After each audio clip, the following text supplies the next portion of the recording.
வணக்கம். உங்கள் குறிக்கோளை அடையிற பணியில் அதிக வேலைகளை செஞ்சுட்டு இப்போது கடமைக்குன்னு சலிப்போட ஏனோ தானோன்னு வேலை செய்கிறீங்களா? கவலையே படாதீங்க. அப்போ இந்த வீடியோ உங்களுக்கு தாங்க.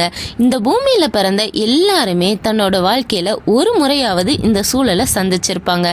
அப்போது உங்களோட உற்சாகத்தை எழுப்பி ஊக்கமடைய இந்த 12 தத்துவங்களை படிங்க. இது உங்கள் வாழ்க்கையில் வெற்றியை கொண்டு வந்து சேர்க்க நிச்சயமாக உதவும் அப்படின்னு சொல்லி நான் நம்புகிறேன்.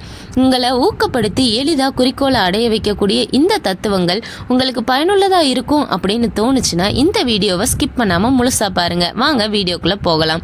முதல்ல உங்கள் பணியில் சிறந்து விளங்க வேண்டும் என்றால் அதற்கு உங்கள் பணியை நேசித்து செய்வது மட்டும்தான் ஒரே வழி. Steve jobs. ஆமாங்க, நீங்கள் ஒரு வேலையில் வெற்றி பெறணும், ஒரு சிறந்த வீரனா அதில் விளங்கணும் அப்படின்னு சொல்லி நீங்கள் நினச்சிங்கன்னா நீங்கள் செய்யக்கூடிய வேலைகளை விரும்பி உங்கள் விருப்பத்தோட முழு மனசோட செய்யுங்க. நிச்சயமாக அதில் நீங்கள் வெற்றி அப்படிங்கிறத எளிமையாக அடைஞ்சிருவீங்க. இரண்டாவதா, கடிகாரத்தை பார்க்காதீர்கள், நீங்கள் வேலை செய்வதில் கவனம் செலுத்துங்கள், முன்னேறுங்கள். சாம் லிவன்சன். ஆமாங்க, கடிகாரத்தை பார்த்து நீங்கள் செய்யக்கூடிய எந்த வேலையுமே உங்களுக்கு நிச்சயமாக வெற்றியை தராது. அதனால் நேரத்தை பார்க்காம நம்ம குறிக்கோளை மட்டும் மனசில் நிறுத்தி அதுக்கான கடின உழைப்பையும் விடாமுயற்சியையும் நம்ம கொடுத்துக்கிட்டே இருக்கும்போது வாழ்க்கையில் வெற்றி அப்படிங்கிறத நம்ம ரொம்ப எளிமையாக சீக்கிரமாகவே அடைஞ்சிட முடியும். அதனால் கடிகாரத்தை பார்க்காம உங்களால் முடிஞ்ச அளவுக்கு உங்களோட உழைப்பை கொடுங்க. நிச்சயமாக வெற்றி அடையலாம். மூன்றாவது, உங்களால் முடியும் என்பதை நம்புங்கள், அப்போதே பாதி அளவு முன்னேறிவிட்டீர்கள் என்று அர்த்தம். Theodore Roosevelt. ஆமாங்க, நம்மளால் முடியும் அப்படின்றத நம்பி நம்ம ஒரு செயலில் இறங்கணும். நம்மளால் செய்ய முடியாது அப்படின்னு நினச்சிக்கிட்டு இறங்கினோம்னா நிச்சயமாக அதில் முடியாதுங்க. முடியும் அப்படின்ற முழு நம்பிக்கையோடு நம்ம இறங்கும்போது அப்போதே அந்த செயலில் பகுதி அளவு நம்ம முன்னேறி விட்டதா அர்த்தங்க.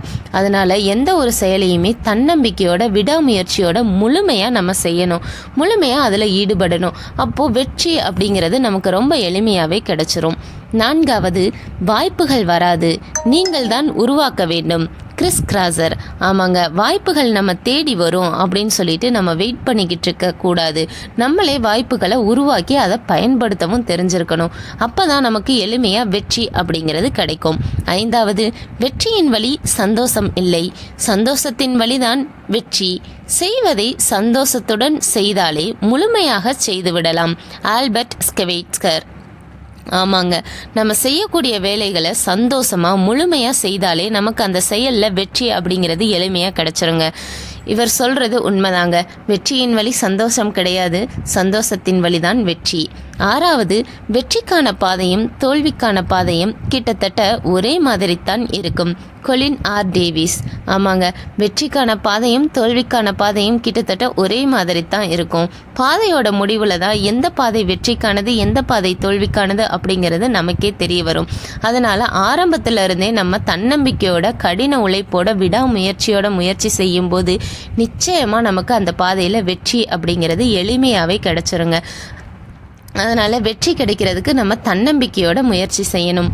ஏழாவது, திறமையின் அடிப்படையில் உழைக்காத போது கடின உழைப்பு திறமைகளை முந்தும். டிம் நாட்கே. ஆமாங்க, திறமையின் அடிப்படையில் நம்ம உழைக்காத போது கூட கடின உழைப்புகளை கொடுத்தா நம்ம திறமைகளை முந்தி நம்மளை வெற்றி பெற வைக்கும்.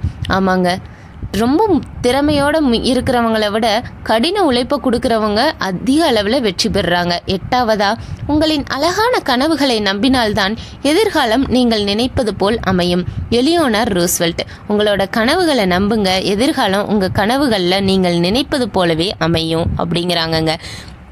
அடுத்து 9வதா, சிறந்ததை நோக்கி செல்ல நல்லதை இழக்க பயம் கொள்ளாதீர்கள்.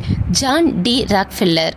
ஆமாங்க, நம்ம ஒரு சிறந்த குறிக்கோளை நோக்கி போய்கிட்டு இருக்கும்போது நல்லதை இழக்கிறதுக்கு பயப்படவே கூடாதுங்க. ஒரு விஷயத்தை இழந்தாதான் ஒரு விஷயம் எளிமையாக நமக்கு கிடைக்கும். 10வதா, வெற்றி என்பது பொதுவாக தன்னை முழுவதுமாக அந்த வேலைகளில் ஈடுபடுத்தியவர்களுக்குத்தான் கிடைக்கும். Henry David. ஆமாங்க, வெற்றி கிடைக்கும் அப்படின்னா நம்ம முழுசாக அந்த வேலையில் நம்மளை நாமே ஈடுபடுத்திக்கணும். அப்போ தாங்க அந்த செயலில் நமக்கு வெற்றி அப்படிங்கிறது எளிமையாக கிடைக்கும். 11வது, உழைப்புக்கு முன்னால் வரும் சாதனை வெறும் அகராதியில் மட்டும்தான். விடால் ஷஷோன்.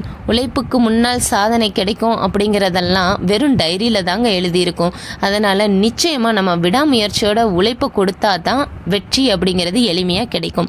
12வது, வெற்றி என்பது உங்களிடம் என்ன இருக்கிறது என்பதை பொறுத்ததல்ல, நீங்கள் யார் என்பதை பொறுத்து தான். போ பென்னட். வெற்றி அப்படின்றது நம்மக்கிட்ட என்ன இருக்குது அப்படின்னு சொல்ல மாட்டாங்க, நம்ம எப்படிப்பட்டவங்க அப்படின்றத வச்சு தான் வெற்றி கிடைக்கும். இந்த வீடியோ உங்களுக்கு பிடிச்சிருந்துச்சு அப்படின்னா நம்ம வீடியோவை லைக் பண்ணி சப்ஸ்கிரைப் பண்ணிக்கோங்க நம்ம சேனலை. உங்களுக்கு இந்த வீடியோ பிடிச்சிருந்துச்சுன்னா உங்கள் நண்பர்களுக்கும் ஷேர் பண்ணுங்கள். இது மூலியமாக யாராவது சிலர் ஊக்கம் அடைஞ்சிருந்தாங்கன்னா எனக்கு ரொம்ப சந்தோஷங்க.